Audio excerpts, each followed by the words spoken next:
ক্ষুধা লাগছে। কি মাছ এগুলা? তেলাপিয়া? এই তো হসপিটালে আসছি। খোলা কেন খাবারগুলা?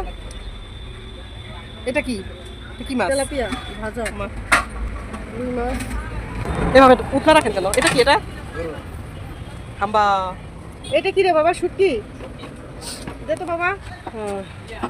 ক্ষুধা লাগছে। এনে বসে ভাত খাবো।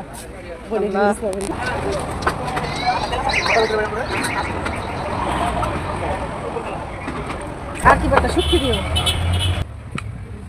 মুরগি গরুর চেহারা দেখতে। বান্ধবী ললিতা জীবনে বড় একটা অভিজ্ঞতা। না না তুমি নাই। এটা কি? আচ্ছা তা ক্ষুধা লাগছে যেহেতু পেট বাঁচান খরচ তাই না? আর খাবার তো খাবারই। খাইতে চাইছিলাম আমরা তেহারি। আমরা খাইতে চেয়েছিলাম তেহারি কিন্তু আমাদের রিচিকে আছে ভাত তাই না? আলহামদুলিল্লাহ যা খেয়ে নি। হসপিটালে আসছি এখনো সিরিয়ালে দেরি। এই পানি পানি এই। তোমাদের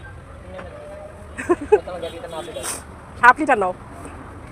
হ্যাঁ আচ্ছা আলু ভর্তার মুখে দিয়ে দেখতে টক কিনা। হ্যাঁ।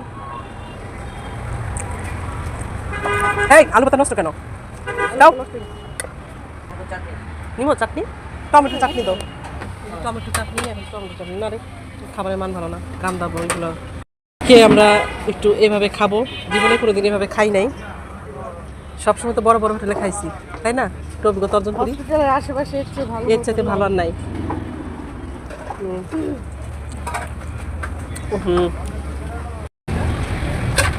কি সুন্দর মাছ কাটতেছে, বাইং মাছ, বড় বড় বাইং মাছ। মাছ কি আছে আর? অভিজ্ঞতা অর্জন করতে চাইছিলাম যে অভিজ্ঞতাটা অর্জন করি কেমন হয়। এটা শুটকি বাইসা দাও না, একটা টুকরো শুটকি আছে নাকি? আল্লাহ পেটটা ভালো রাখলে হয়েছে না, কিছু হয় না, এটা খাই গেলাম না। এটা হচ্ছে তেলাপিয়া মাছ ফ্রাই, আর এটা হচ্ছে ট্যাংরা মাছ ডাটা আলু দিয়ে না, আর একটু শুটকি আবার এক্সট্রা চাইবো। এভাবে মাছ নাও খেতে পারি। মাছ নাও খেতে পারি মানে এটা খাও, কেমন খা। মাসকালের ডাল, চামচ নাই তোমাদের হোটেল এখানে কত বছর? 2 বছর। মাসকালের ডাল